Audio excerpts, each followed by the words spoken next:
चित्तस्य पदेन वाचा मलं शरीरस्य च वैद्यकेन मलं शरीरस्य च वैद्यकेन योपाकरोत्तं योपाकरोत्तं प्रवरं मुनीनां पतञ्जलिं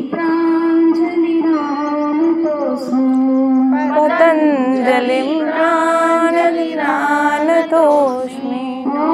भूर्भुवः स्वः तत्सवितुर्वरेण्यं भर्गो देवस्य धीमहि धियो यो नः प्रचोदयात्।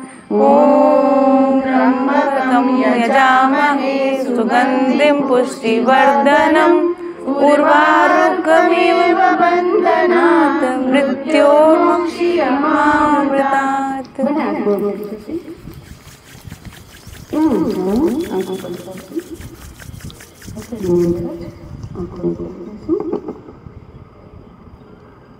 સૌ પ્રથમ તો આપણે ત્યાં રિવાજ છે, કોઈ પણ ગેસ્ટ આવે તો એમનું આપણે સન્માન કરવું જોઈએ, આદર સત્કાર કરવો જોઈએ।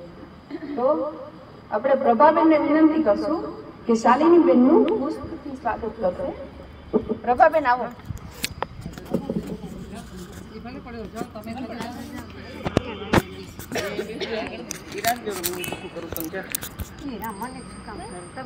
અરે આવો જાઓ બે।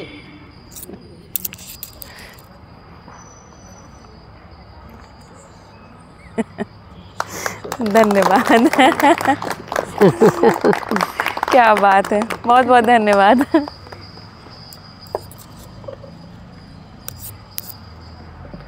बढ़िया। आपका ज़्यादा टाइम नहीं लेंगे। मेरा नाम रश्मि व्यास है। 2019 से यहाँ पे योग क्लास चल रही है। अरे वाह। निःशुल्क, गुजरात राज्य योग बोर्ड की ओर से। तो यहाँ पे 30-35 रोज आती है बहनें। बहुत बढ़िया, बहुत ही बढ़िया। और आपका परिचय मैं चाहती हूँ आप खुद, जी जी जी बिल्कुल। मुझे इतना ज़्यादा नहीं है परिचय, आप ध्यान में नहीं एक बार है। हमारा बात हुई थी। बिल्कुल बिल्कुल बिल्कुल, हमारी बात एक बार हुई है। मुझे बताइएगा मैंने ठीक से माइक लगाया कि नहीं लगाया। यहाँ से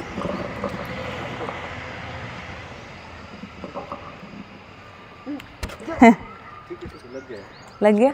हाँ, ऐसे ठीक है। हाँ हाँ ऐसे। ओके, नेक्स्ट है। हाँ, इसको जैसे फोल्ड करोगे वो ठीक है ठीक है ठीक है, बढ़िया। इस मेरे पास जेब है, ठीक है, बढ़िया। मुझे लगता है आवाज़ आ रही होगी नहीं स्पष्ट सभी की। ठीक है, तो सभी को नमस्ते। मेरा नाम शालिनी है, भुज से ही आई हूँ। मूलतः कानपुर की हूँ, इसलिए हिंदी भाषी हूँ, लेकिन गुजराती बहुत अच्छे से आती है। लेकिन गुजराती बोलने में थोड़ी झिझक है। यहाँ पे हिंदी सब समझे। हाँ, और कच्छी भी समझ में आती है।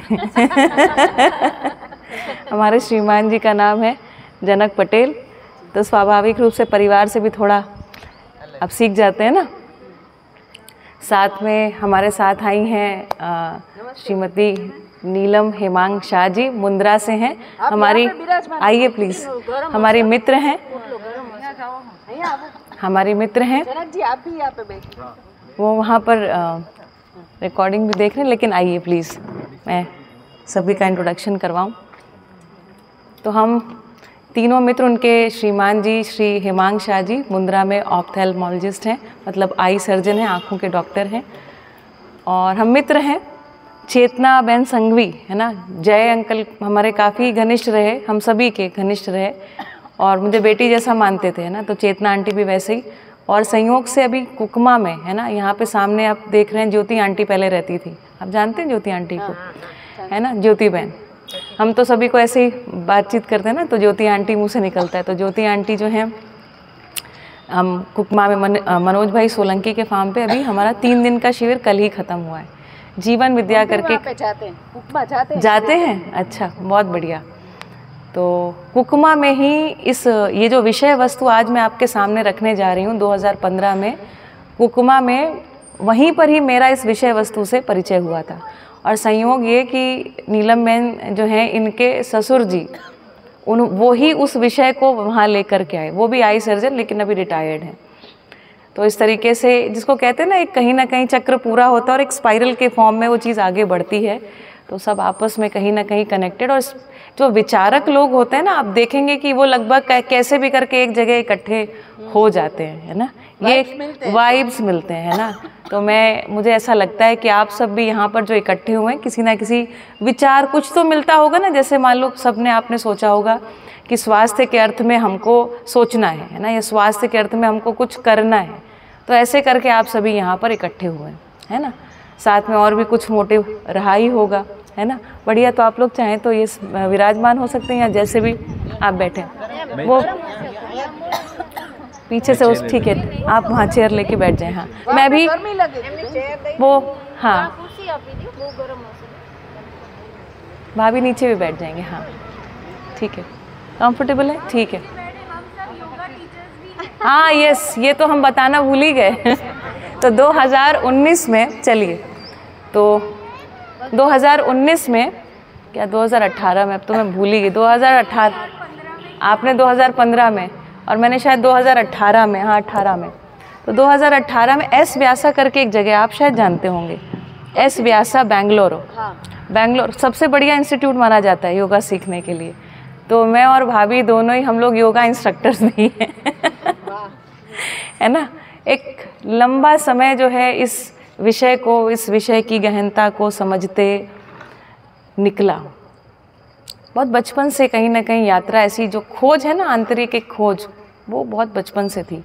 तो खोजते खोजते खोजते खोजते कई पड़ाव आए और उन पड़ावों में से अंतिम पड़ाव आया मध्यस्थ दर्शन सह अस्तित्ववाद। जीवन विद्या से परिचय हुआ। जीवन विद्या क्या है? सुन के ऐसा लग रहा होगा कोई एक नई चीज़ है, वास्तव में एक शिक्षा की एक कंटेंट है, शिक्षा की वस्तु है। आज मैं चाहती थी कि यहाँ पर एक बाकायदा बोर्ड और पेन, अगर आप लोगों की और इच्छा बनेगी तो मैं आपके पास आऊँगी और बाकायदा बोर्ड और पेन से आपको इस चीज़ को समझाऊँगी, ठीक है। तो मैं अपनी बात को रखना थोड़ा शुरू करती हूँ। देखिए, सत्य की खोज में हमारे जितने ऋषि मुनि, जिनको हमने महान कहा, कहीं ना कहीं वो सब निकले, है ना। सत्य खोजना चाहते थे। और सत्य क्या है? सत्य वो वस्तु जो कभी बदलती नहीं है। सार्वभौमिक सत्यों को खोजना चाहते थे।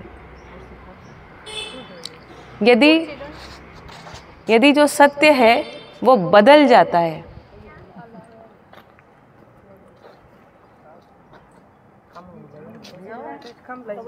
मैम कुर्सी ले आओ।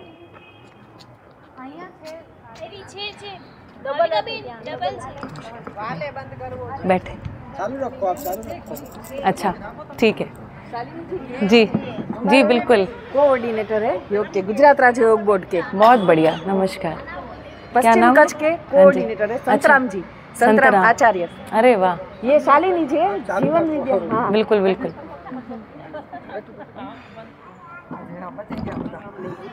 बढ़िया।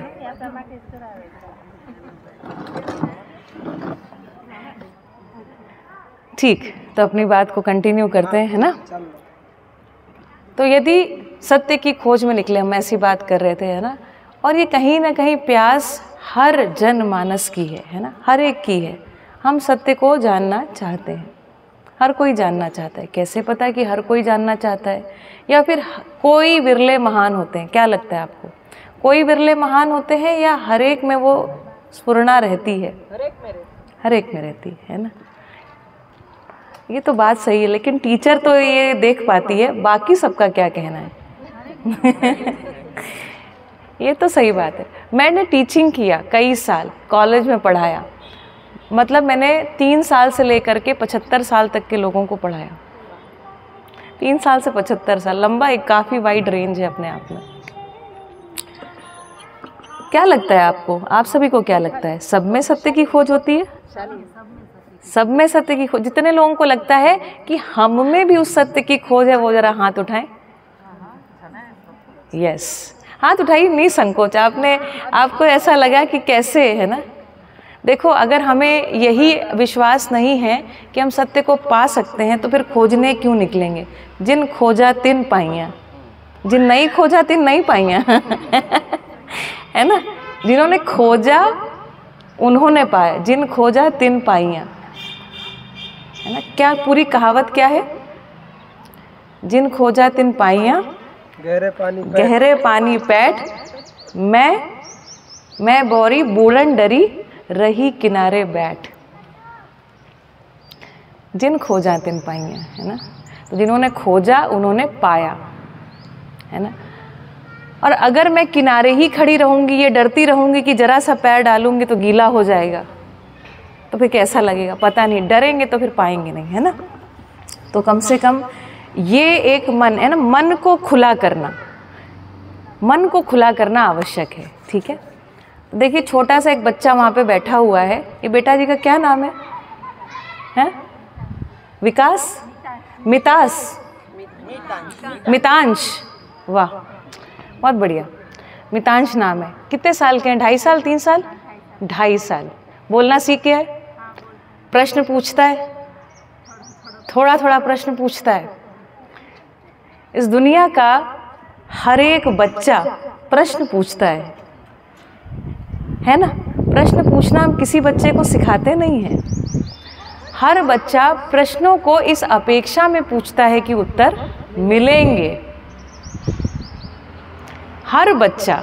और आप सबकी जो भी उम्र है, आप सब भी कभी 2.5 साल के बच्चे थे, कभी आपने बहुत सारे प्रश्न पूछे थे।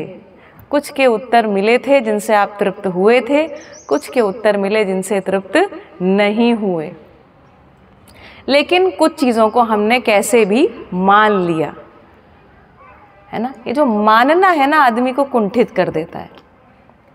मानना जो है कुंठित करता है और जानना जो है मुक्त करता है ना।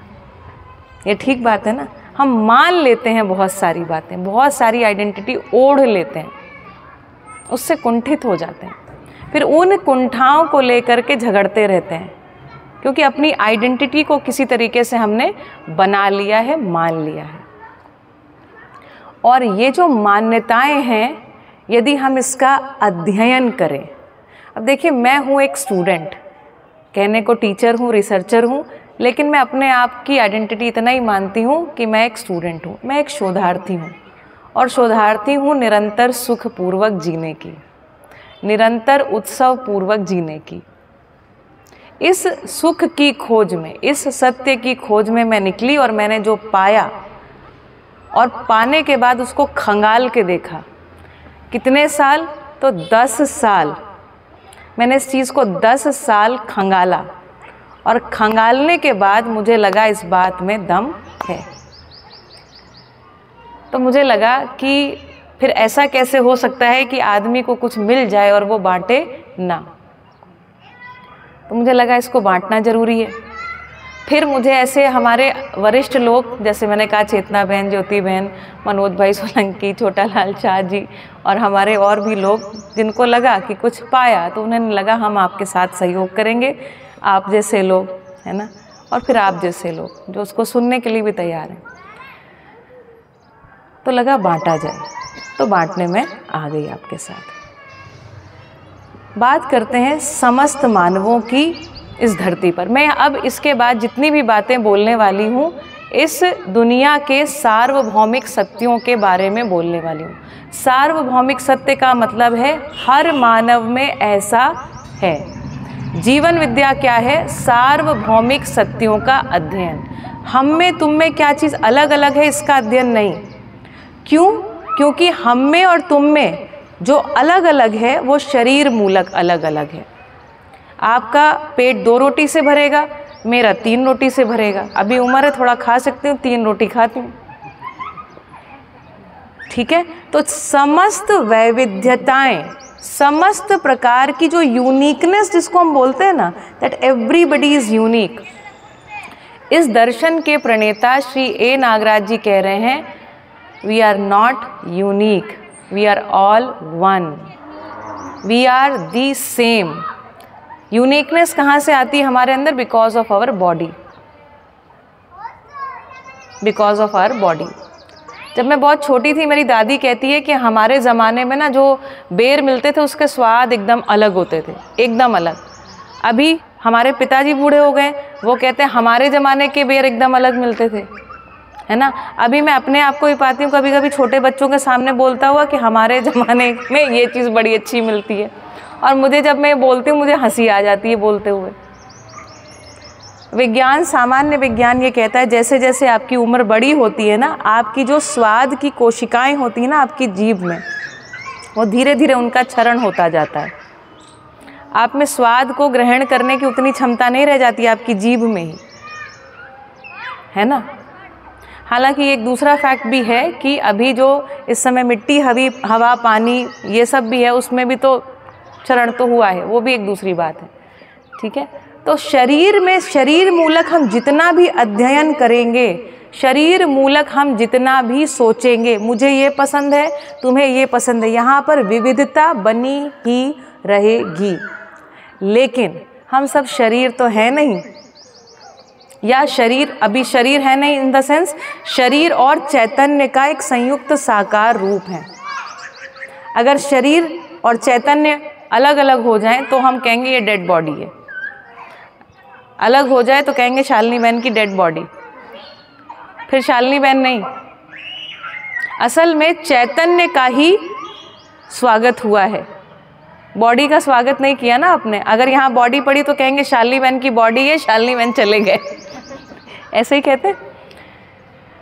तो जो हमारा चैतन्य पक्ष है, ये अद्भुत बात, मध्यस्थ दर्शन इस बात को रखता है कि जो चैतन्य पक्ष है इसकी मूलभूत अपेक्षाएं, मूलभूत आवश्यकताएं हम सब एक समान हैं, और ये अध्ययन गम्य है।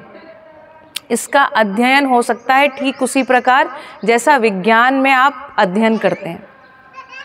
ज्ञान व्यक्त है, वचनीय है, ये प्रतिपादन है मध्यस्थ दर्शन सहअस्तित्ववाद का, ठीक है। आज 1 घंटे में आपसे जितनी बात हो सकती उतना करने का प्रयास करूंगी। देखिए कैसे, ऐसा कैसे है। तो इस दुनिया का कोई भी छोटा बालक हो, 2.5 साल का बालक, आप कल्पना कीजिए, वो काला हो, गोरा हो, भारत देश का हो, किसी और देश का हो, यूरोप का हो, या अफ्रीका का कोई बच्चा हो, किसी भी रंग का, नस्ल का, जाति का, मत का, पंथ का, संप्रदाय का और लिंग का या भाषा का, कितने प्रकार से हम भेदकारी विधि से वैसे जी रहे हैं, लेकिन हर परिवार में जन्मा हर एक बिटिया, हर एक बालक, सारे के सारे जन्म से ही न्याय का याचक है, सत्य वक्ता है और सही कार्य व्यवहार का इच्छुक है। ये मौलिक बात है ज्ञानावस्था की हर एक इकाई मानव की। पहला सिद्धांत, मानव जाति एक, उसका ये प्रमाण दिया। हर बालक ऐसा है कि नहीं है। न्याय की याचना है उसमें, उसे न्याय करना आता नहीं है, उसमें न्याय की क्या है, याचना है। उसमें ये अपेक्षा है कि मुझे न्याय मिले। और न्याय से क्या आशय है? मैं जब यहाँ पर न्याय कह रही हूँ इसका मतलब ये नहीं जो कोर्ट में फैसला होता है मैं उसकी बात कर रही हूँ। यहाँ पर न्याय से अर्थ इतना सा है, न्याय का मतलब है ये जो बालक है 1 महीने में अपनी माँ को पहचानता है, 5 महीने में अपने बाप को पहचानता है, 6-7 महीने में धीरे धीरे करके अपने कुटुंब को पहचान जाता है, बुआ है तो बुआ, दादी, दादा, सबको पहचानने लग जाता है ये बच्चा धीरे धीरे अपने पड़ोस को पहचानना शुरू कर देता है। बगल वाली आंटी के घर में चला जाएगा, धीरे धीरे 2-3 साल के मितांश हैं, ये आजू बाजू अभी सबको पहचानने के प्रयास में होंगे। और ये बच्चा भेद नहीं कर सकता है कि अपना कौन है, पराया कौन है ना। वो किसी और के भी घर में कोई वस्तु रखी होगी तो वो हो सकता है मांग के खा ले। हमारे घर के सामने एक बिटिया रहती है, वो हमसे पूरे हक से बोलती है कि आप आंटी मेरे लिए आम रखिएगा, मैं आऊँगी 5 बजे खाने, मैं ट्यूशन पढ़ के आऊँगी फिर आपके घर आऊँगी आम खाने के लिए, तो हम रखते हैं, ठीक है। तो इस बच्चे में अपने पराये का भेद होता नहीं है। दूसरी बात, ये सबको जानना चाहता है कि हर व्यक्ति मेरा कौन है। आप उसको बताते हो ये भी दादी है, ये भी दादी है, ये भी दादी, वो सबको दादी मानता है। जब तक कि आप उसके दिमाग में ये नहीं डालते हो कि ये तुम्हारी दादी है और ये पराई है। तो जो बालक है वो हर एक से अपने संबंध को पहचानना चाहता है, और ये इस संबंध की जो मानसिकता है इसका विस्तार वो अखंड मानव समाज तक चाहता है। इसे हम कह रहे हैं ये न्याय की याचना है। वो अखंड समाज मानसिकता के साथ जीना चाहता है। पूछिए ऐसा कैसे? तो ऐसा ऐसे, जैसे ही कोई स्वीकृत संबंध उसमें कोई टूटन आती है, जरा सी भी दरार आती है, हमको स्वीकार होता नहीं। कहीं पर भी हमारे किसी भी संबंध में कोई दरार आती है, हमको स्वीकार होता नहीं। मतलब हमारा जो चैतन्य पक्ष है, बल्कि ऐसे कहें कि हम जो चैतन्य पक्ष हैं, क्योंकि हमारा तो ये शरीर है ना, हमारा चैतन्य थोड़ी है, चैतन्य तो हम हैं। तो जो चैतन्य पक्ष है हमारा, उसमें संबंधों में जो टूटन है वो स्वीकार होती नहीं। आप खाना भी खाते रहोगे, लेकिन अगर किसी से कोई गिला शिकवा हो गई तो दिमाग में वो चलते रहती है ना, कि मैं कैसे उसको थोड़ा एक्सप्लेन कर दूं, है ना, कि मेरा ये आशय नहीं था। ऐसे ऐसे बहुत सारी ये चलती रहती है। कुछ समय बाद अगर आप भूल भी जाते हैं तो पुनः कोई ऐसी घटना होती तो पुनः वो पीड़ा याद आती है। संबंधों में जो निहित अपेक्षाएं हैं, है ना, यदि वो अपेक्षाएं पूरी नहीं हुई हैं, आज से 30 साल पहले भी, यहाँ पे काकी बैठी हैं, बहुत इनकी उम्र होगी, आज से 50 साल पहले भी अगर किसी ने आपका दिल दुखाया रहेगा, कोई अपेक्षा आपकी सही अपेक्षा पूरी नहीं हुई होगी, तो आज भी वो बात आपको सालती होगी, मन में वो दुख देती होगी। ठीक कहा मैंने?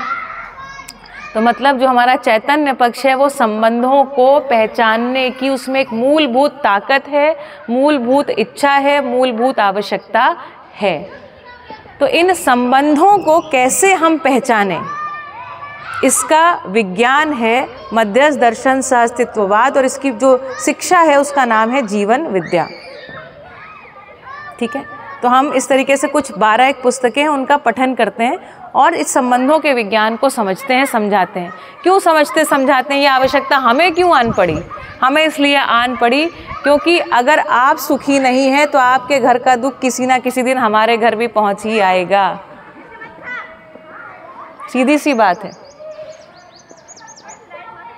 आपने ये सुना है ना, अगर मान लीजिए आज इनका मूड खराब है ना, इनकी बातचीत हुई, पता चला इन्होंने ऐसा इनको कुछ कह दिया, इनका मूड खराब हुआ, उसके बाद आगे। तो ये जो है ना, हम सब आपस में कनेक्टेड हैं, तो हमारा आपसे कनेक्शन है। हम उसको पहचाने कि नहीं पहचाने, बस इतनी सी देर है। पहचान गए तो बात आगे बढ़ेगी, नहीं पहचाने तो बात आगे नहीं बढ़ेगी, हमें टूटा टूटा लगता रहेगा। ठीक है, तो हर बालक जो है जन्म से ही न्याय का याचक है, मतलब अखंड समाज मानसिकता के साथ होने की उसमें एक मूलभूत इच्छा है। वो कैसे हुआ जाए, ये कार्यक्रम क्या हो, कैसी हमारी शिक्षा हो कि हमें भेदकारी मानसिकताओं का पोषण ना करना पड़े। अभी तो हम भयवश बच्चे के अंदर भेदकारी मानसिकता को पोषण कर देते हैं ना, बेटा उनसे टॉफ़ी लेके, किसी से कोई भी बाहर टॉफ़ी दे लेके मत खाना, क्योंकि इतना समाज में भय है कि हमें अपने बच्चे को सुरक्षित करने के लिए उसे उसमें भय डालना पड़ता है। बच्चा जन्म से ऐसा भय से नियंत्रित होने वाला बच्चा जल्दी नहीं होता। बच्चे हैं ना, केवल अपने शरीर को लेकर डरते हैं, ऊंची जगह से डरते हैं या बहुत तेज आवाज़ आए तो उससे डरते हैं, उससे जानवर भी डरते हैं। तो चूंकि हमारा शरीर जो है जानवरों से ही आगे इवॉल्व हुआ है, तो इसके कारण हमारे शरीर में भी उतना है। लेकिन जो चैतन्य पक्ष है, जो हम चूंकि मानव है, हम जीव जानवर नहीं है भाई। अगर हमको कोई जानवर कह के गाली दे देते तो हमारी तो झगड़ा हो जाए। जानवर होना हमको स्वीकार नहीं है, भले विज्ञान कुछ भी बोलता हो, है ना। विज्ञान हमको जो भी बोल रहा है वो उसका अध्ययन है, लेकिन आप सोचिए आपको जानवर होना स्वीकार है कि नहीं। ये भी बड़ा अद्भुत है, क्योंकि हमारे अंदर है ना, सत्य को जानने के लिए एक GPS लगा हुआ है। जानते हैं कैसे? देखिए अभी आपको दिखाती हूँ आपका GPS, और ये एक सार्वभौमिक GPS है, यूनिवर्सल GPS। आपको हाथ उठाना है ना। अगर आपको दूसरी बात स्वीकार हो तो ठीक है, हाथ उठाइएगा। आपको द्वेष स्वीकार है या स्नेह है? हाथ उठाइए। ये देखिए सार्वभौमता किसको कहते हैं, आपको क्या स्वीकार है, द्वेष या स्नेह? नहीं प्रेम सारो लागे छे। हाँ समझ जाएंगे थोड़ी। आप मेरी तरफ सिर्फ आप देखते रहिए। देखिए आदमी जो है ना केवल भाषा से नहीं समझता, भाव, भंगिमा, मुद्रा, अंगहार, भाषा, पांचों तरीके से समझता है। आप मेरे चेहरे से बहुत कुछ समझ रहे हैं। चेहरा आदमी को बताता है, वो चैतन्य कैसा है वो बताता है उसको, सब चीज़ से सुन। आप सिर्फ यहाँ पर सुनिए, मुझे देखिए तो आपको पता चलेगा, है ना। अच्छा ये बताइए, आपको अपमान स्वीकार है या सम्मान? सम्मान स्वीकार है तो हाथ उठाइए। क्या लगता है दुनिया में काला हो, गोरा हो, छोटा हो, मोटा हो, महिला हो, पुरुष हो, किसको अपमान स्वीकार होगा? ये एक प्रमाण है कि चैतन्य रूप में हम सब समान हैं, भेद नहीं है। अच्छा ये बताइए, आप में से कितने लोगों को कृतज्ञता स्वीकार है और कितने लोगों को कृतज्ञता, एहसान फरामोशी कितने लोगों को स्वीकार है और कितने लोगों को स्वीकार है कि ग्रैटिट्यूड हो। अगर हमने किसी को कुछ दिया तो सामने वाले में ग्रैटिट्यूड स्वीकार होता है या एहसान फरामोशी स्वीकार होती है? ग्रैटिट्यूड, कृतज्ञता ही स्वीकार है। अच्छा ये बताइए, संबंधों में विश्वास स्वीकार होता है कि अविश्वास? ऐसा कैसे हो रहा है कि हम सब एक जैसा बोल रहे हैं? अच्छा यहाँ पे अभी वो जो बच्चे खेल रहे हैं उनको भी यहाँ बिठा के पूछेंगे ना, क्या लगता है कितने बच्चे बोल पाएंगे कि अविश्वास स्वीकार होता है? समझ होगी तो बच्चे के साथ आप बैठ के पूछिए, सामान्य शब्दों से भी बच्चे को अर्थ भासता है और वो बच्चा बोलेगा विश्वास स्वीकार है। शब्द का एक सामान्य अर्थ भी जानता होगा तो यही बोलेगा। तो देखते हैं हमको क्या स्वीकार है। तो विश्वास, सम्मान, स्नेह, कृतज्ञता, प्रेम, ममता स्वीकार है या है ना, वात्सल्य स्वीकार है या वात्सल्य? तो इसका मतलब है कि हम सब एक समान हैं। कहाँ पर? चैतन्य पक्ष के स्तर पर। तो इस चैतन्य के विधिवत वैज्ञानिक अध्ययन का नाम है जीवन विद्या। मैं 1 घंटे में कुछ समझा नहीं सकती हूँ, लेकिन अगर आप चाहें, आपको अगर देखना हो तो आप डालिएगा जीवन विद्या परिचय शिविर और चैनल का नाम है शालिनी जनक। शालिनी हमारा नाम, जनक हमारे श्रीमान जी का नाम और हमारे चैनल का ये नाम, ठीक है। तो आप अभी जो 3 दिन पहले जो शिविर हुआ है आप उसको देख पाएंगे। और इस चैतन्य पक्ष को मैंने विधिवत खोल के रखा है कि मैं किसको, आपने डाला प्लेलिस्ट को डाला? अच्छा लेकिन वो तो 1 घंटे का ही मैंने आपको भेजा, मैं प्लेलिस्ट भेजूंगी, ठीक है। तो रश्मि बहन है, ये आपको वो प्लेलिस्ट भी उपलब्ध करा देंगे, आप उसको देख सकते हैं। 12-15 घंटे का कुल परिचय है उसमें। तो इस चैतन्य पक्ष ये जो है, और ये कैसा है? यूनिवर्सल। ये हम इंडिया में पूछें, अफ्रीका में पूछें, अमेरिका में पूछें, यूरोप में पूछें या किसी कॉन्टिनेंट में पूछे जाके, हर व्यक्ति को यही स्वीकार है। मानव जाति एक है, शरीर रूप में कभी भी समानता नहीं आएगी और चैतन्य पक्ष में सदा समानता बनी रहेगी। तो इस समानता का अध्ययन यदि हमारी शिक्षा में हो तो क्या युद्ध होंगे? और भुज में रहने वालों से ज़्यादा कौन समझते हैं, जहाँ पर रात में यहाँ पर जब जेट प्लेन घूमते हैं तो लगता है कि अभी भी चल रहा है क्या युद्ध, अभी हो सकता है क्या? एक दूसरे से चर्चा चलती रहती है। हाँ, और आपको संयोग बताती हूँ, हम डी मार्ट के पास थे उस समय, तो रॉकेट लॉन्चर वहाँ से जा रहा था, तो वहाँ पे बाकी सब एक दूसरे से पूछ रहे हैं यार अभी भी लग रहा है कुछ होने वाला है, कुछ होने वाला है। अभी तो हम हंस रहे हैं, लेकिन सच में कभी कभी काफ़ी डर का, दहशत का माहौल हो जाता है। जब ब्लैकआउट्स वगैरह होते थे ना छोटे बच्चों के ऊपर, जो छोटे बच्चे हैं 5-6 साल के बच्चे, उनके चित्रण है ना जीवन भर के लिए बन जाते हैं। बच्चे बहुत भयग्रस्त हो जाते हैं। और मज़ेदार बात यह है कि भय से कोई भी मानव नियंत्रित होना चाहता नहीं है। भय से हम नियंत्रित होना चाहते नहीं हैं और लगता हमको ऐसा है कि हम किसी और को भय से नियंत्रित कर लेंगे। इसको कहा है भ्रम। तो मानव नियंत्रित कैसे होता है? मानव नियंत्रित होता है समझ से। है ना। तो ये सही यथार्थ समझ क्या हो, इसका नाम है जीवन विद्या। तो जीवन विद्या किन चीज़ों का अध्ययन करता है, किन चीज़ों के बारे में आपको हम समझाएंगे? तो 4 चीज़ों के बारे में बताएंगे। इस पूरी सृष्टि को यदि हम देखें तो हमें 4 अवस्थाओं में सृष्टि दिखाई पड़ती है। पदार्थ अवस्था, प्राण अवस्था, जीव अवस्था और ज्ञान अवस्था। 4 अवस्थाएं। पदार्थ का मतलब मिट्टी, मणि, धातु, पत्थर, पहाड़, हवा, पानी, ये सभी चीज़ें क्या हैं? पदार्थ। प्राण अवस्था, जहाँ पर श्वसन की क्रिया चालू हो गई है, सांस लेना चालू हो गया, ये पत्तियाँ जहाँ पर दिखाई पड़ रही हैं, काई से लेकर के बड़े से बड़े वृक्ष तक, इसको कह रहे हैं प्राण अवस्था। प्राण वायु जिससे आपको मिलती है उसको कहा प्राण अवस्था, मतलब सिंपल भाषा में पेड़ पौधे। ठीक। जीव अवस्था का मतलब है जीव जानवर। और चौथी अवस्था है ज्ञानावस्था, जिसको हम कह रहे हैं मानव। तो जो पदार्थ अवस्था है वो कैसे एक निश्चित आचरण को प्रस्तुत करती है? तो निश्चित आचरण को प्रस्तुत करती है वो अपने परिणाम के आधार पर। परिणाम मतलब जैसा ये छोटी बिटिया बैठी है ना, H2O मतलब पानी, ये आपको पता है। तो पानी चाहे यहाँ हो, चाहे अमेरिका, चाहे अफ्रीका, चाहे कहीं जंगल में, है ना, या चाहे चांद पर, हर जगह पानी प्यास बुझाने का काम करेगा। इसको बोल रहे हैं परिणामानुषंगी, मतलब अपने परिणाम के आधार पर उसका आचरण निश्चित है। मतलब अपना जो उसका स्ट्रक्चर है, उसका जो फॉर्मूला है, जो स्ट्रक्चर है H2O, 2 हाइड्रोजन 1 ऑक्सीजन मिलकर के पानी बनाते हैं। ये सृष्टि बहुत अद्भुत है, अध्ययन जब करेंगे तो आपको मज़ा आएगा। हाइड्रोजन और ऑक्सीजन, ये जो हाइड्रोजन होती है ना, आप लोग के लिए थोड़ा कठिन तो नहीं लग रहा है? मैं जो बोल रही हूँ समझ में आ रहा है? सामान्य जानकारी भी बहुत आपको हासिल होगी। देखिए मैं बताती हूँ। हाइड्रोजन जो होता है ना, वो होता है जलाने वाली वस्तु, फ्यूल की तरह, रॉकेट में फ्यूल की तरह इस्तेमाल होता है, राइट।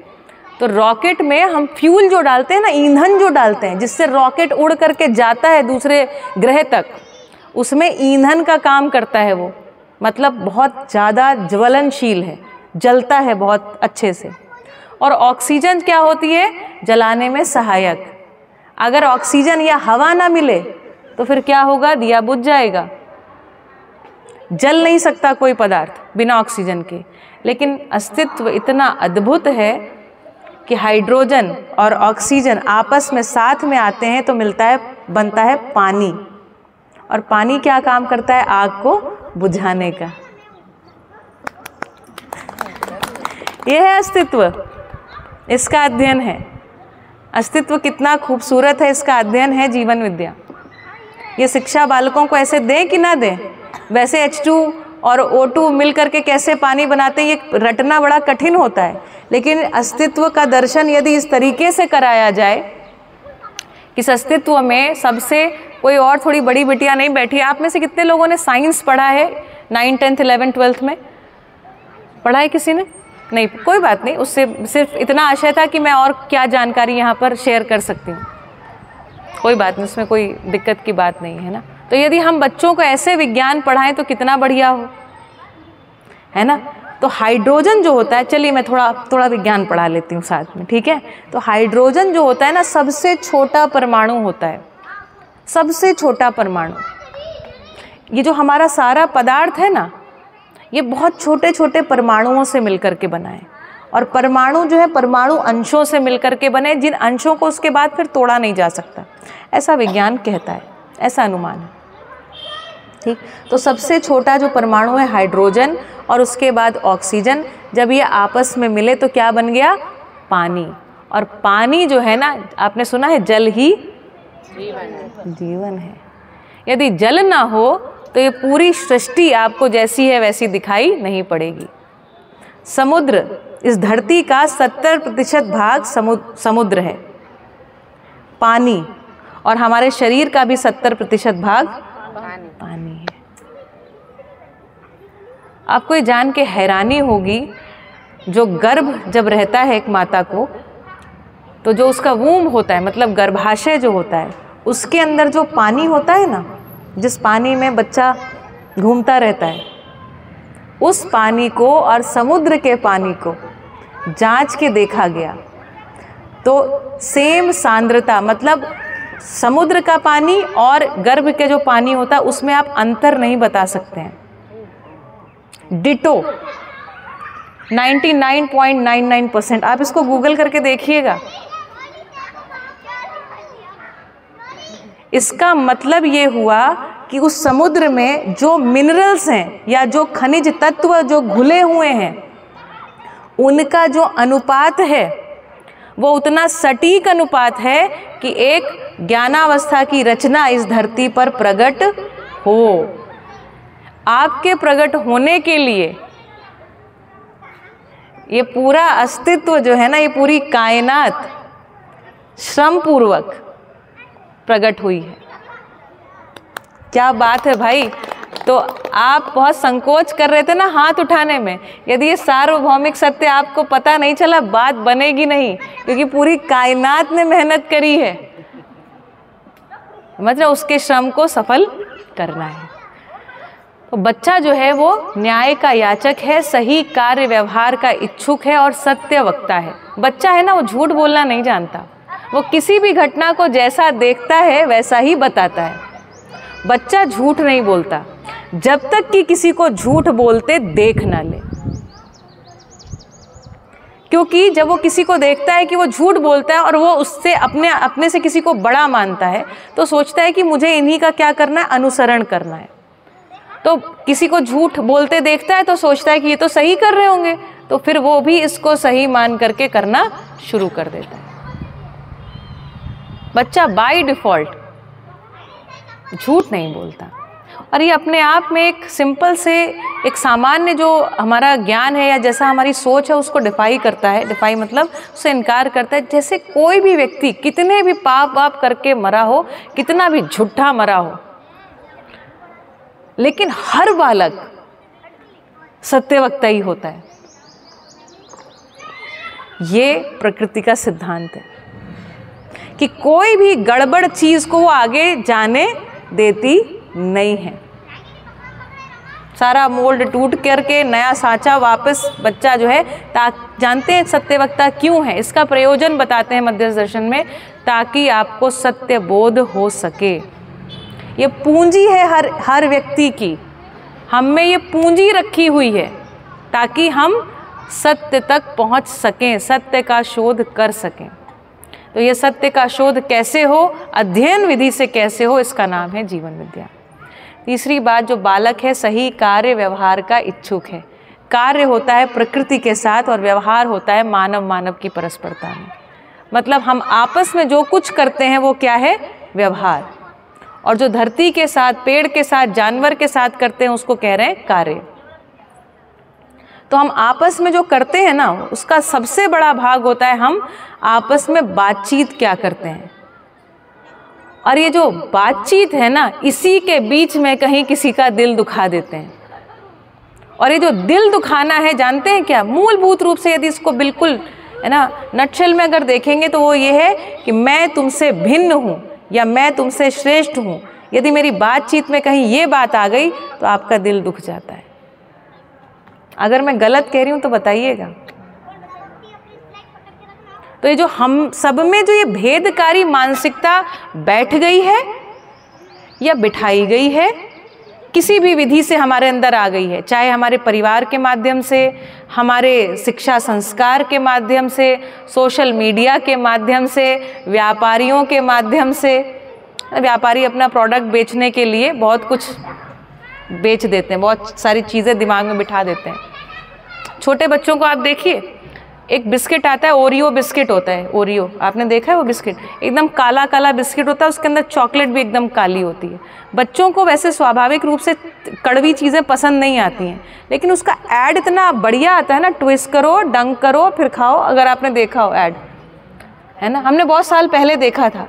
तो वो बच्चे ऐसा खाते हैं, मुझे आश्चर्य होता है ऐसा हो कैसे रहा है। लेकिन वो जैसा उसको दिखा दिया कि ना, बच्चा ये देखता है कि कोई भी चीज़, कोई और व्यक्ति जो खुश व्यक्ति है वो कितने उत्सव से कोई काम कर रहा है, अगर उसको उस चीज़ में उत्सव लग गया तो वो उसको कॉपी करने लगता है। तो बच्चा जो है सही कार्य व्यवहार का इच्छुक है, अपने से बड़े को शुरुआती क्रम में सही माना ही रहता है, धीरे धीरे गलत मानना उसका शुरू होता है और उसके बाद फिर वो जिद करना शुरू करता है, क्योंकि उसने किसी और अपने से बड़े को कभी देखा है जिद करते हुए, मनमानी करते हुए, है ना। हम कभी कभी थोड़े से निष्ठुर हो जाते हैं, कहते हैं आजकल के बच्चे बर्बाद हो गए बच्चे आ तो हमारे उससे ही रहे ना, हम सब जहाँ तक पहुँचे हैं अपनी पिछली पीढ़ियों के साथ ही पहुँचे हैं ना, ऐसा कोई अलग से थोड़ी बच्चे आ रहे हैं, यहीं पे सब कुछ देख रहे हैं। तो हम तो बच्चा जो है सही कार्य व्यवहार का इच्छुक है। कैसे पता? जब हम बच्चे को, छोटा बच्चा जब रहता है, जैसे मितांश है ना, उनको आप जैसे वो स्केचिंग कर रहा हो, कलर कर रहा हो, कुछ भी, तो आप उसको बताओगे ना तो वो सुनता है कि इसको कैसे करना है, कैसे पेंसिल पकड़ना है, कैसे लिखना है। टीचर के पास तो विशेष रूप से जाके सुनता है। बच्चे को ये पता रहता है, सारे संबंधों को बच्चा पहचानता है, एक समय पे आके वो अपने गुरु संबंध को भी पहचानता है, उसको पता है कि मुझे किसी से शिक्षा लेने जाना है। आप देखिए जो मम्मियाँ होती हैं छोटे बच्चों की, बोलती हैं मैडम आप ही पढ़ाओ, आप ही के पास पढ़ता है, हमारे पास तो बैठता ही नहीं है। मतलब बच्चे को पता है पोषण मिलेगा माँ के पास से, शिक्षा मिलेगी गुरु के पास से। बच्चे में ये भी स्वीकृति रहती है, उसको पता है संरक्षण चाहिए तो पिता के पास जाना है, पोषण चाहिए मम्मी के पास जाना है। आजकल के बच्चों को और भी चीज़ें पता है, लाड दुलार प्यार पैसा किधर से मिलेगा, वो सब भी उनको पता है, वो सबसे पहले पता चल जाता है। बच्चे थोड़ा धीरे धीरे थोड़ा उनको पॉलिटिक्स भी आ जाता है। मैं बताऊं आपको एक पॉलिटिक्स का उदाहरण। एक बार हम डीमार्ट गए तो हमारी मित्र मिल गई, उनका छोटा बच्चा, तो वो उसकी मम्मी थोड़ी देर पहले ही उसको बोल के आई थी बेटा हम ये नहीं लेंगे, है ना, ये नहीं लेंगे। अब उसको लगा कि अभी मम्मी इनसे बात कर रही हैं और अभी मम्मी को चूंकि मुझे मैं डिस्टर्ब करूंगा तो डिस्टर्ब नहीं होना चाहती, तो अभी मुझे क्या करना है, वो आया मम्मा मैं एक ये ले लूँ, मैं एक ये ले लूँ, एक ये ले लूँ, और उसने करके उसको जो जो चीज़ें चाहिए थी रख दी और उसके साथ पापा के साथ अपना उसने कार्ट में जा करके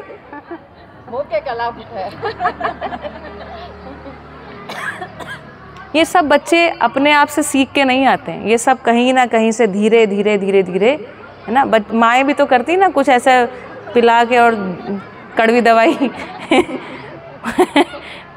ये होता ही है। खैर चलिए, तो बच्चा जो है मूलतः सही कार्य व्यवहार का इच्छुक है। यदि हम इन 3 मौलिक बातों को पहचानते हैं, और हम सब कहीं ना कहीं बच्चे थे, तो आज हमको अपने आप से प्रश्न होना चाहिए मेरे हिसाब से, क्या हमारे भीतर अखंड समाज मानसिकता स्थापित हो पाई, या हम कहीं ना कहीं भेदभावग्रस्त हो गए, खंडित हो करके रह गए, और इतने खंडित हो गए कि परिवार में भी खंडित हो गए और व्यक्तिवादी हो गए, और पूरी तरीके से कहीं ना कहीं अकेलापन अवसादग्रस्त हो गए। ये हमारे समाज की आज कड़वी सच्चाई है। अब प्रश्न ये है इससे निकलेंगे कैसे? तो निकलने के तरीके का नाम है जीवन विद्या, ये शिक्षा। यहाँ बैठ करके हम चर्चा करते हैं, कोई और तो कुछ कर्मकांड तो करना नहीं, क्योंकि मानव समझ से नियंत्रित है, और समझ मानव को कैसे मिलती है? बोलने सुनने से। जिज्ञासा हम में है ही। अगर हम अपनी सारी जो खाल हमारे ऊपर चढ़ाई गई है ना, उसको उतार फेंकें, तो अभी भी वो बालक हम सब में जिंदा है जो जिज्ञासु था, जिज्ञासु है। और अगर हम इस प्रस्ताव को सुनने के लिए थोड़ा समय निकाल पाएँ तो मैं आपके साथ उपलब्ध हो जाऊंगी। उसमें मेरा क्या भला है? मेरा भला ये है कि आप सबके साथ इस संबंध की खुशहाली को मैं महसूस कर पाऊंगी। ठीक है, तो सही व्यवहार अर्थात अखंड समाज मानसिकता, कोई मुझसे अलग नहीं है, अनन्यता का भाव। और सही कार्य क्या है? ये जो 3 अवस्थाएं हैं ना, पदार्थ, प्राण और जीव। मिट्टी प्रदूषित, हवा प्रदूषित, पानी प्रदूषित।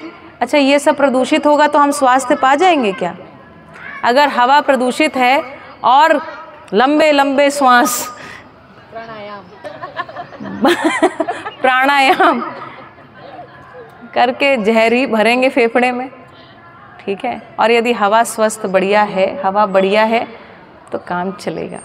मैं आप लोगों को डिस्करेज नहीं करना चाहती हूँ, मैं स्वयं एक योगा इंस्ट्रक्टर रही हूँ, मेडिटेशन मास्टर रही हूँ, मुझे उसकी हवा को शुद्ध कर लिया। हाँ, लेकिन अच्छा ये बताइए, इस धरती पर केवल एक पेड़ से हवा शुद्ध हो जाएगी? कहीं पर कोई परमाणु बम फोड़े, लेकिन प्रयत्न किया है। नहीं, वो करना ही है, पूरी धरती के लिए प्रयत्न करना रश्मि बहन, है ना। हम अकेले में कुछ मतलब कहीं, आपको पता है एक सिंपल कहावत है, अगर यहाँ पर एक तितली पंख फड़फड़ाती है ना, तो अनंत ब्रह्मांड के स्तर पर कोई क्रिया घटती है एक। और ये ऐसी कोई कपोल कल्पित बात नहीं है, ये साइंटिफिक फैक्ट को मैं बोल रही हूँ। तो बटरफ्लाई जब फ्लटर करती है ना, तो उसका इफेक्ट होता है, हर एक चीज़ का कोई ना कोई इफेक्ट होता है, ठीक है। हर एक वस्तु का कोई ना कोई प्रयोजन होता है। जैसे धरती के गर्भ में रखा जो कोयला और पेट्रोलियम है, उसका एक प्रयोजन है। चलिए थोड़ा प्रदूषण की बात कर देती हूँ। समय क्या हो गया? समय तो एक बारी 6:25, अपने पास थोड़ी देर का और समय ले लूँ, आपको सुनने में ठीक लग रहा है तो और कहती हूँ थोड़ा। तो ये जो धरती के गर्भ में पेट्रोलियम और कोयला रखा हुआ है ना, कोयला है पूरी तरीके से काला, और गर्मी होती है तो हम क्या कहते हैं? काला कपड़ा नहीं पहनो। क्यों? क्योंकि काला कपड़ा गर्मी सोखता है। तो जो काला है, ये जो कोयला है धरती के गर्भ में रखा हुआ, और इसी तरीके से जो क्रूड ऑयल या पेट्रोलियम है, ये जो तेल धरती के गर्भ में रखा हुआ है, ये धरती पर जो सूरज का ताप आता है ना, उसको सोखने का काम करता है। लेकिन मान लीजिए हमको ये बात पता नहीं हो, आप में से किसी को ये बात पता थी अभी सर इससे पहले? हमें विज्ञान में कहीं इन चीज़ों का अता पता ही नहीं है। इस अध्ययन का नाम है जीवन विद्या, बाय द वे। इस धरती पे, इस अस्तित्व में जो भी व्यवस्था है, इस व्यवस्था का आशय ये है कि मानव में अखंड समाज मानसिकता के साथ सार्वभौम व्यवस्था स्थापित हो, इसके लिए ये पूरी कायनात काम कर रही है। और हमने क्या किया? उठा उठा के कोयला मालगाड़ी से यहाँ वहाँ जहाँ तहाँ पूरा धरती अगर हम खोखला कर देंगे, तो इस धरती पर यदि सूरज के ताप को पचाने वाली वस्तु खत्म हो गई, तो इस धरती पर गर्मी बढ़ेगी कि घटेगी? इसी का नाम है ग्लोबल वार्मिंग। तो क्या पेड़ लगाने से धरती जो है उस ताप संतुलन में आ जाएगी केवल? इसको सोचिए, क्योंकि इस ताप को सोखने वाली वस्तु थी कोयला। धरती पर जब सूरज नहीं रहता है, भाई 12 घंटे रहता है, 12 घंटे नहीं रहता है, लेकिन धरती पर ताप का संतुलन बना रहता है, तभी ये पेड़ पौधे हैं। कैसे पता? जब आप छोटे रहे होंगे या अभी भी, अगर आपके घर में आपने कभी हैंडपंप से पानी निकाला, हैंडपंप से, या पानी के जो अपना टंका है अभी उससे भी निकालिए। सर्दियों में नीचे से पानी गर्म और गर्मियों में यह है ताप का संतुलन। तो ये जो कोयला है, पेट्रोलियम है, इस धरती पर किसी प्रयोजन के साथ है, और वो प्रयोजन है धरती पर ताप का संतुलन। यदि हमको ये पता ही नहीं है, हम अपने बच्चों को बता ही नहीं रहे हैं, तो ये प्रदूषण कभी रुकने वाला है? तो ये सामान्य शिक्षा, पदार्थ अवस्था, प्राण अवस्था, जीव अवस्था और उसके बाद ज्ञान अवस्था। मानव क्या है? तो शरीर के अलावा चैतन्य का क्या स्वरूप है ना? उस स्वरूप को एक वैज्ञानिक विधि से क्या अध्ययन किया जा सकता है? तो उत्तर है हाँ, किया जा सकता है। कैसे? जीवन विद्या के माध्यम से। क्या न्याय की स्थापना हो सकती है? उत्तर है हाँ।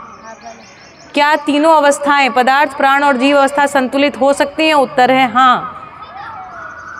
जबकि अभी हम निराशा में चले गए हैं। जानते हैं कितनी निराशा है हमको? हमें लगता है धरती एक दिन समाप्त हो जाएगी।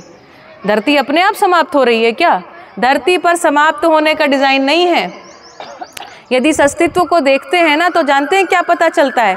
इस धरती पर आवर्तनशीलता का नियम है। धरती में लय प्रलय का नियम नहीं है। कैसे पता? धरती पर एक बार पानी बना, और पानी बनने के बाद पानी का एक चक्र है। क्यों बिटिया, आप पढ़ते हो ना वाटर साइकिल, कंडेंसेशन होता है, इवेपोरेशन होता है ना? यस, बादल, बारिश, ये सब हम पढ़ते हैं। भाप बनते हैं और पानी ऊपर उठता है। तो पानी बनने के बाद पानी में चक्रीयता, इसी तरीके से कार्बन का साइकिल है, इसी तरीके से नाइट्रोजन का साइकिल है, इसी तरीके से ऑक्सीजन का साइकिल है। जो पेड़ है ना, बहुत अद्भुत चीज़ है। आपको एक छोटा सा और बढ़िया बात बताती हूँ। हमें ऐसा लगता है कि ऑक्सीजन जो है वो पेड़ों से आई है, लगता है ना? जानते हैं वास्तविकता क्या है? इसको थोड़ा सा गूगल कीजिएगा आप लोग। जो ऑक्सीजन है 80% से अधिक ऑक्सीजन समुद्र से आई है। ये जो पेड़ हैं वो क्या करते हैं, ये हमारे पूरक हैं आपस में। कि क्या करते हैं, हमारा जो शरीर है कार्बन का बना हुआ शरीर है, तो यहाँ से ऑक्सीजन आती है और आपके शरीर में लगातार कुछ ना कुछ टूट फूट हो रही है, कोई नई कोशिका बन रही है और इस तरीके से कार्बन को आपके शरीर से उत्सर्जित करना है। तो वहाँ से ऑक्सीजन आती है और आपके, है ना, जो पूरा सिस्टम है वो काम करता है और इस तरीके से कुल मिला के क्या करती है, अपने साथ उस कार्बन को चिपकाती है और कार्बन डाइऑक्साइड बन के वापस इस पेड़ के पास चली जाती है। उस पेड़ में जाती है और पेड़ में जाने के बाद कार्बन को, उसके ये जो तने हैं ना, ये कार्बन है, या आपके शरीर से जो निकला हुआ कार्बन है वो उसका तना है, वो उसका तना है। और वहाँ से कार्बन को वहाँ पर छोड़ देती है और उसके बाद ऑक्सीजन वापस आपके पास। तो लगातार एक मित्र है आपका ये, वो यहाँ से कार्बन को उठा के वहाँ पर रख रहा है और हम इतने मूर्ख हैं कि वापस इसको जला देते हैं और इसको वापस हवा में उत्सर्जित कर देते हैं। कार्बन ही प्रदूषण है। ये हमको सामान्य बातें पता नहीं है। अगर विज्ञान ऐसा पढ़ाया जाए तो पढ़ने में मज़ा आएगा। इस शिक्षा का नाम है जीवन विद्या। कितने लोगों को लगता है ये विषय सुनने जैसा है? सुनने जैसा है? आप लोग और इसको सुनना चाहेंगे? किसी और दिन आया जाए आपके पास? अवश्य अवश्य, बिल्कुल। तो हो गया, समय समाप्त हो गया। तो मैं अपना आखिरी जो है मैसेज उतना दे दूं और उसके बाद हम समाप्त करेंगे, है ना, क्योंकि मैं नहीं चाहती आप लोग घर जाएं फिर थोड़ा देर हो जाए आपको खाना वाना बनाने में। ठीक है, तो मेरी तरफ से इतना मैसेज मैं देना चाहती थी कि जीवन विद्या ये है कि जो न्याय की याचना या अखंड समाज मानसिकता की चाहत एक बालक रूप में आप में थी, उसको पूरा करने की एक अध्ययन विधि है।